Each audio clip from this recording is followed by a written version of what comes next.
thank God that that is not the testimony now. However, once again, God is faithful, because my son, he really broke a lot of things off of me just by being born. And that was just an awesome season to go through, just having that healing. And I guess it was so much healing so that I guess I wanted another one. He wasn't even a good 9 months when we found out that we were pregnant with twins, and still ministering, still teaching, still preaching throughout all of this, taking care of my family, taking care of other ministry engagements. I'm grateful that God saw fit to accelerate my training and learning process. I went from not being credentialed or not having man's hands laid on me to everything happening at once. That's 11 years ago. It was intense, and I don't understand how people can so casually want positions and places where they shouldn't.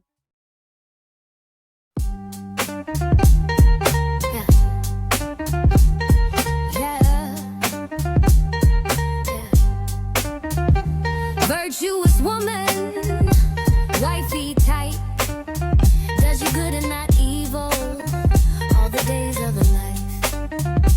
Working with her hands, she up all night. I don't know what she doing, but she doing something right. The Proverbs 31 woman, she's wise, she's worth more than rubies. The Proverbs 31 woman, the one who fears the Lord. A woman who fears the Lord. A woman who fears the Lord. A woman who fears the Lord. A woman who fears the Lord. Her price is far above rubies. You can't find her in the jewelry. I can't find no one to compare to you. To be honest, I never knew that God made a woman like you. A woman who fears the Lord. A woman who fears the Lord. A woman who fears the Lord. A woman who fears the Lord. Yeah. Yeah. Yeah. Yeah.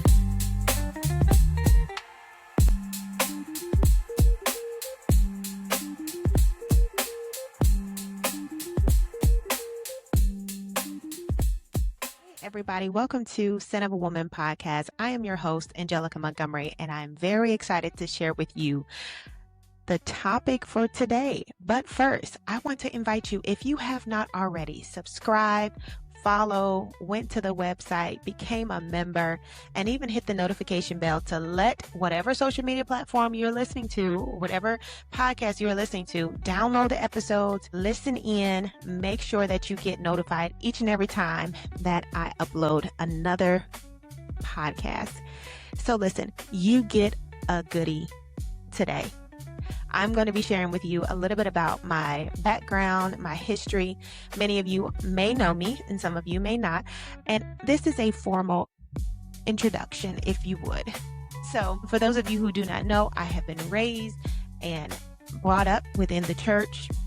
I can remember as far as the early 90s being in the church. Some of my earliest memories are that of going to church, going to school, going to revivals, going to church services. Every single time the doors were open.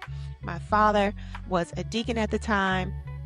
My mother, very much a part of the church, a full household. I'm number 7 out of 9 kids. It was so eventful. I'll put it that way. It was such an eventful household. And so a lot of my upbringing was strict. However, of course, with the times, my household did change. And so I was a part of that group of kids. Even though I'm number 7 out of 9, I was still a part of that group within my household where my parents changed by the time we were teenagers. So we got to do things that my older siblings did not get to do. And it was quite a conversation once we got older. Also, too, a little bit about my history, and one of the most important things that I believe is in anybody's life. At the age of 7, I was baptized and received, do you hear me? Received the Holy Spirit. Over the years, I would have refreshings, renewals, and it was very, very important to me to have a relationship with God and to uphold it and to maintain it regardless of what life brought. And, in spite of situations, whatever might have happened, that was a huge part of my life. So with that being said, I continued on, and my personality as a child was that was very welcoming. If you were a child around the same age, I made you feel like you were a part of the crew, right? And I would also bring anyone that was new to church, bring them kind of under, and we would have conversations and talk. And I would always encourage the young women to maintain their relationship with God. So that's always been a part of my makeup. So growing up in the church, there was a huge advantage, as you would, for me, because my parents were also ministers themselves. So I got everything at home. So teaching, training, we did everything. We had Bible studies at home. We fasted as a family. We prayed together as a family. My family were strong believers in, love starts at home, spreads abroad. We read all those scriptures. I remember growing up, my dad would be the one to wake us up in the mornings and pray with us and read the word with us. And so that's some of the things that I remember growing up with. And it would lead to my mother having favor, you can say, because the type of church that we went to wasn't typically a woman affirming church, right? We're going to put it that way. We're going to use it for us women, because we know that in ministry, sometimes we're not always welcome. So my mother had the privilege of hosting an all-night prayer meeting, and she needed women to speak. And so at the time, I was around 15 years old. She asked myself and one of my other siblings, my sister, to speak for this event. I was nervous, but it was something that I knew that I needed to do. And my dad did not hesitate to equip me with the things that I needed. My mother gave me the space and opportunity. So I was raised, into this. So 15 years old started me on my ministry journey. And so I would go on to do, I believe we did like a couple more, 2 or 3 more women's services where it was all night, and we took turns. We would pray, we would teach, pray, teach, pray, teach, pray, teach, pray. We would just go back and forth. And so that's what sparked my ministry at 15. And so ever since, I would continue to do the same. I did a lot of teaching among my peers at first, not just to women.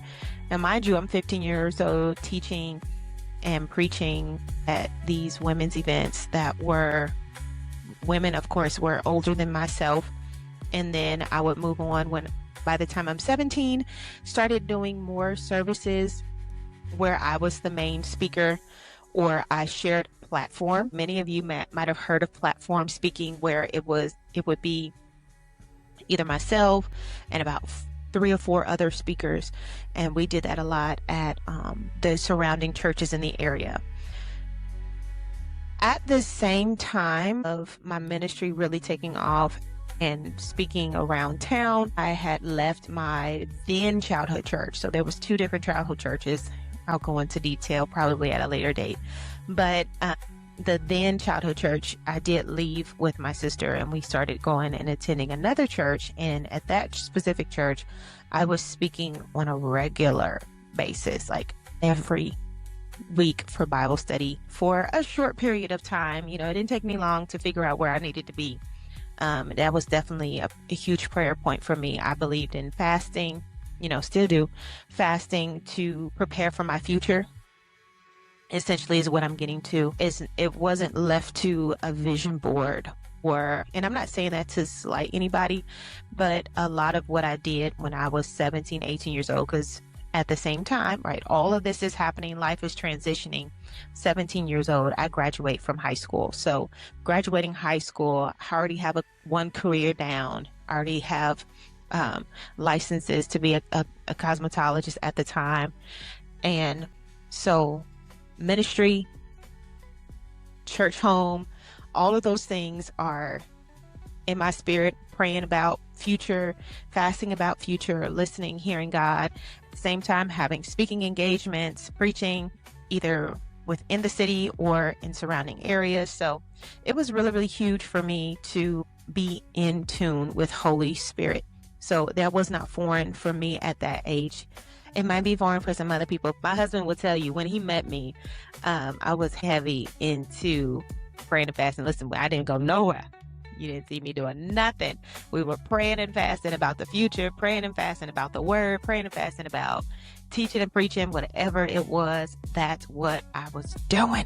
That's what I was doing.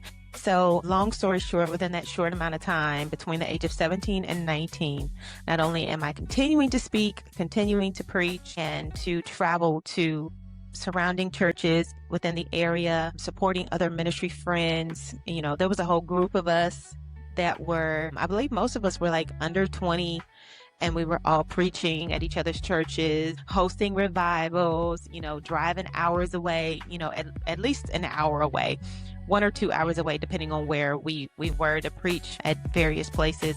And so that's kind of what we were doing. Shortly after, God revealed to me that I needed to make a shift in who my spouse was going to be. And although I'm a strong believer, and you will hear me throughout this podcast talk about how a man that finds a wife finds a good thing. However, we have to acknowledge what people are finding us to be. And if their definition of us is not a wife, we need to move on. Yeah, ouch. Because I know a lot of times we may find people to be a husband or be husband quality. But if we are not defined as wifely material, we haven't been found. It's not time for us to settle down. It's definitely up to them to hear God give them that definition for us. So within a matter of months of me letting that relationship go, and I'm so serious, within a matter of months of me really letting that relationship go, I met my husband, and he was like, "You're it. You my wife." Although there's an argument about who said what happened, what transpired. Ultimately, I did not play that. I did not do holding hands and kissing and none of that. We had to be an item. We had to, you know, be a part. And so like I said, shortly thereafter, within that whole process. So I was married 2008, which would have made me 19 years old.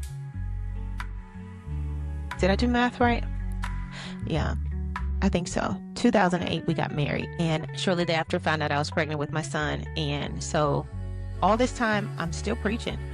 I'm still, you know, we're still doing revivals. We're still going to friends' churches, supporting them, driving around the state, you know, doing what we do. And it never really stopped. When I met my husband, I had no idea what he was involved in. I just knew that God said that this was my husband. That's what I knew. I knew without a shadow of a doubt. And it was made clear to me that this was my husband. So we got married shortly after meeting. And like I said, didn't stop with ministry.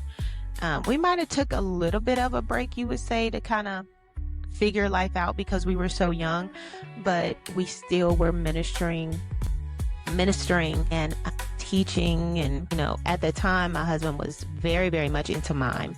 And so I was very supportive. It was like a complete flip because I was not exposed to praise dance or mime in my upbringing and in the churches that I was going to. However, his ministry impacted me so much so that I became like one of his biggest supporters, even to the point where he talked and convinced me into making him a robe. And that's how I'll get into, you know, when it comes to business and things of that nature. Just he really pulled that out. And I just wanted to support, and like, oh, you need a new robe? I think I can make it, you know.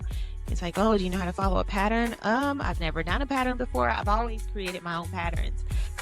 You know, once again, growing up in a large family, I was exposed, of course, hey, it's the 90s, exposed to hand-me-downs. You know, we did hand-me-downs. And although I had experience working and having summer jobs and things of that nature, and I would buy occasionally my own things, I was really, really adamant about my own style at a very young age. So that was kind of pulled out as well. It's like a lot of things happen simultaneously for me, like at the same time. Like I did this, boom, boom, boom, boom, boom. But so getting to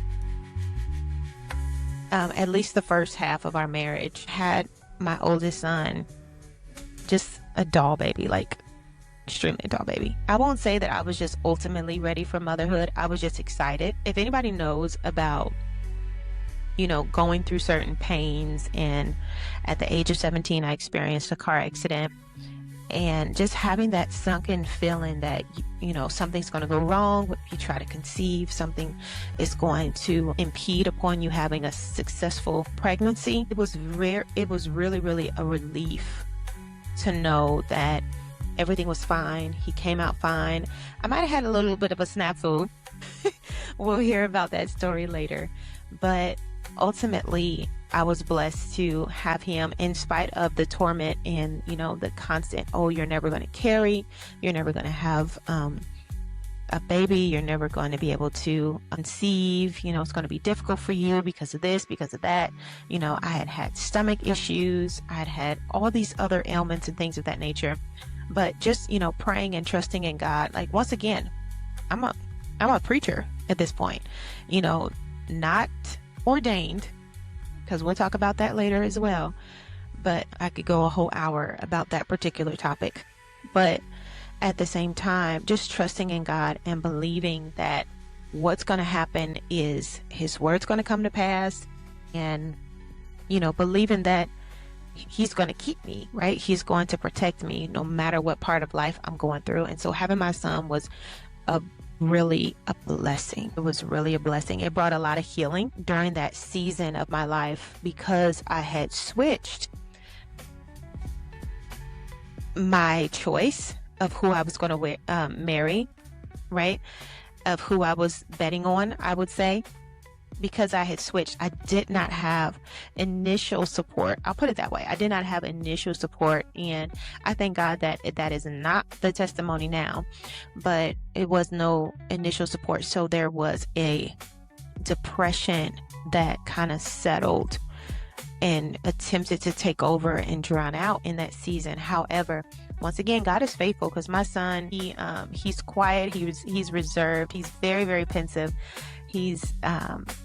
I absolutely love my children, and he definitely really broke a lot of things off of me just by being born. And that was just an awesome season to go through, just having that healing. And I guess it was so much healing so that I guess I wanted another one. You know, my body said, oh, let's do more. And he wasn't even a good 9 months when we found out that we were pregnant with twins. And that was a fascinating ordeal, because we knew from the get-go, we knew from the jump.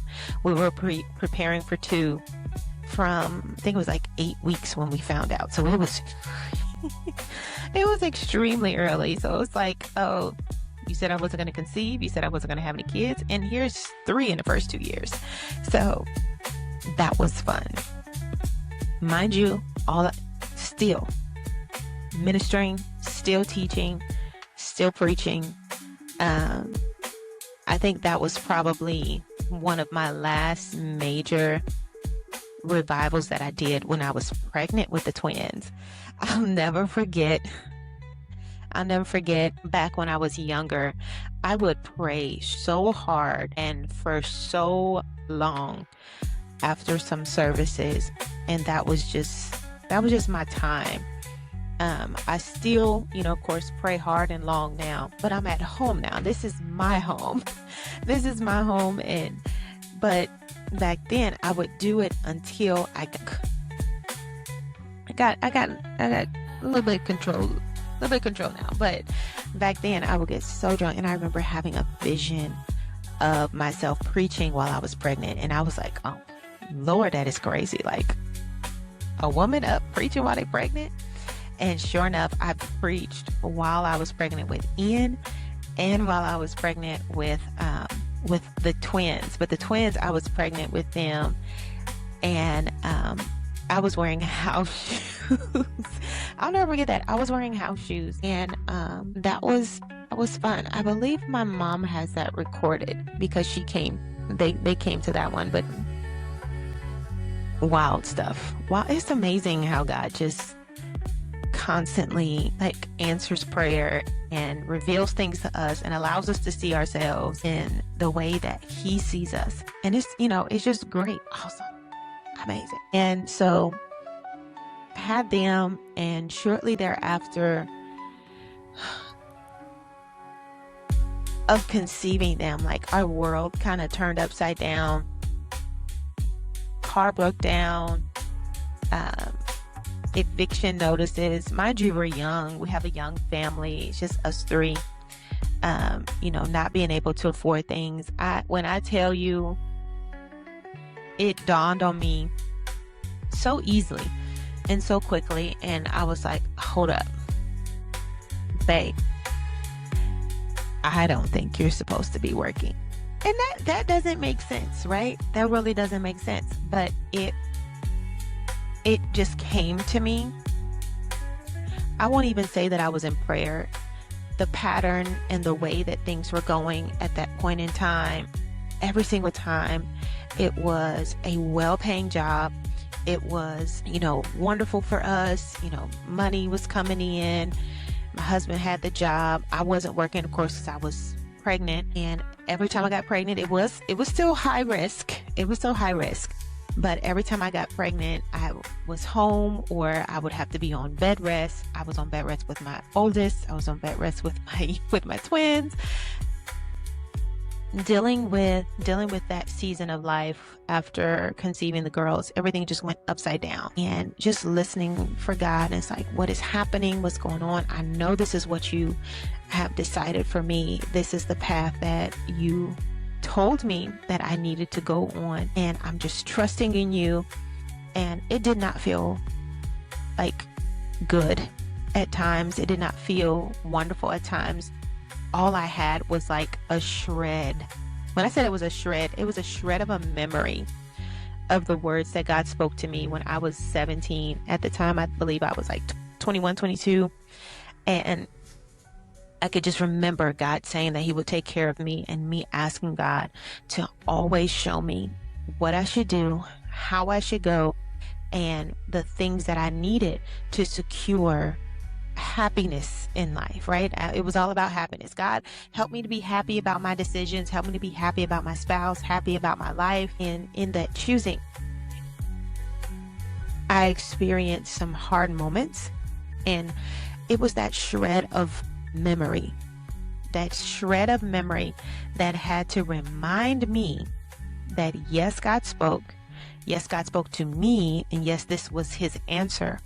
And I just had to continue to push and to mark every moment and say, Thy will be done in my life. Like, whatever's going to happen, whatever's going to take place, I'm going to listen for you. I'm going to listen out for your word. And I'll never forget, it was another job right after we had got things settled, got another apartment, got another car. We were making our way slowly, but we were making our way. Had found another job for my husband. I had a job at this point. I pretty much had the girls and then went straight into work. It's like, I cannot stay home. This is not gonna happen. We need a 2-income house. And that was a very interesting season that God allowed me to walk into. I got a lot of experience out of it. And there's so many things, so many nuggets that I still hold dear that I learned from that season of working. And within that time frame, I remember it was like, as soon as everything got good, as soon as everything got going, my husband started receiving ministry engagement requests all over, like all over. Forget the city that we were living in at the time. He was getting called across the country, out of the country. And I had to ask him, like, what is going on? Like, what is it that I don't know? Because they're not asking for mime. And this is what I knew you as a mime. I know that you preach and I know that you prophesy, but this mime thing has been like our go-to. So shortly after having the girls, right, mind you, this is 2 years, I find out that my husband has done these other things outside of mine, such as start churches and raise people up and establish churches in other countries. And I'm like, excuse me? Huh? What you say now? And so I was thrust into this whole nother, I mean, it was just, forget white picket fence. Oh, we're just going to be pastors. You know, we're just going to lead a church. You know, I'm okay with being a first lady. You just have to figure something out. I'm kind of been, you know, groomed, if you would, for this position, you know, not in the way that you would think, because mind you, I did not grow up 100% in an African-American church. Yes, maybe that's the little piece that I have to make sure that you all understand, which is why I've been where I've been, how I've been, because my upbringing is very, very, I like to say, it's quite exposed. Not exactly sheltered, but quite exposed. So my leadership experience varies between your common African-American church as well as a sort of CCM Pentecostal church. So I went from PAW to UPC, for those of you who know what I mean. And so dealing with leadership in kind of both areas, and what that left me with is a pretty interesting background. I could share some stories. Pretty interesting background. I've done Sunday school. I've done Vacation Bible School. I've done children's ministry, youth ministry. So it's a pretty well-rounded background. I'm trying to hit the points for you all because I have over, and I just thought about this, I have over 21 years of ministry and leadership experience. And so I can't really fit everything into our time frame. So it's going to have to be spread out throughout our conversations. But I just wanted to give you all a gist of where I've been, where I've come from, and kind of how I've got here.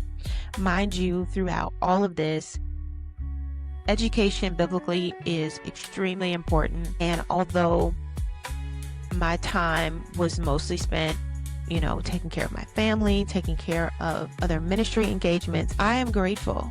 I'm grateful that God saw fit to accelerate not only my training and learning process, but also the one who would teach and minister an education to me. I'm going to say it that way because it had to be. It was definitely a breaking down of a lot of theological errors and a lot of issues within doctrine and teaching, so that I would be able to understand fully what God has said, and not make up my own sayings to make myself feel better. And so with that being said, how I am today is mostly accredited to the experiences that I've had with God over the last 10 years, although a lot of ministry and leadership experience has been accumulated in those early years, and even some within the last 10 years as well. But I would say a lot of the foundation for what I was taught and trained comes from me being young, because I started, doing ministry at 15. A lot of some of the styles and how I teach and how I speak and how I do things do come from that, just a little bit, but the majority within the last 10 years. Many of you may not know, but 2015 was a very pivotal year for me. I was very rapidly progressed and processed. And it was, I don't understand. I don't understand how people can so casually claim being a prophet or being an apostle, because I remember 2015 as being such a very hard year. A lot of hard truths, a lot of uncovering. I mean, God was not leaving me alone at all. Like chastisement, revealing, uncovering, dealing with my selfish ways, dealing with my attitude, dealing with my perspective on things. I mean, just so much. It was a level of darkness and depression at the same time. You know, God is saying, I want more. I need more from you. And it was during this year, by June, I was consecrated a prophet. And then shortly thereafter, in October of the same year, I mean, it's still going through, still getting pressed and pushed to my very limit. I'm like, how much more? I'm exhausted. I'm tired. You know, how much more do you need, God? I'm birthing in the spirit and moving and pushing. And October of that year, commissioned an apostle. So consecrated and ordained a prophet and commissioned apostle the same year. And I'm like, God, I went from not being credentialed or not having man's hands laid on me to everything happening at once.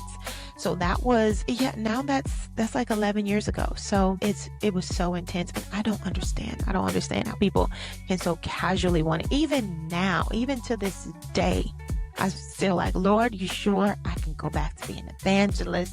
I can go back to just, to this other way. No, won't let me.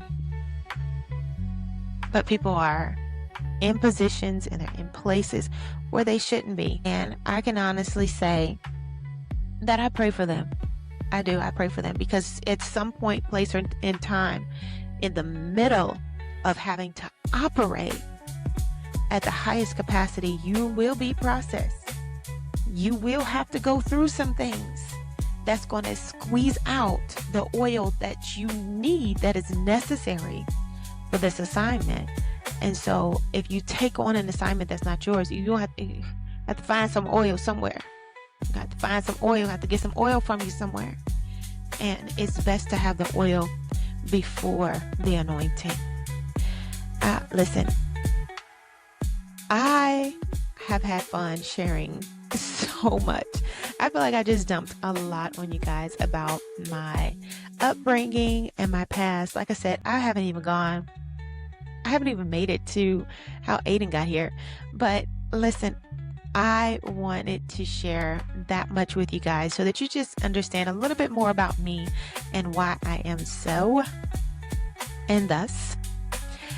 But listen, if you have not already, like, share, subscribe, hit that notification bell, go to the website, sonofAwomanpodcast.com, become a member of the website, check out everything that we have going on over there, even get a peek at all of the things that I have for you. We can keep the conversation going over there as well. Any questions, any things that you have, please feel free to reach out, sonofAwomanpodcast.com, contact us, and I will see you all next time. Have a good one. I can't find no one to compare to you.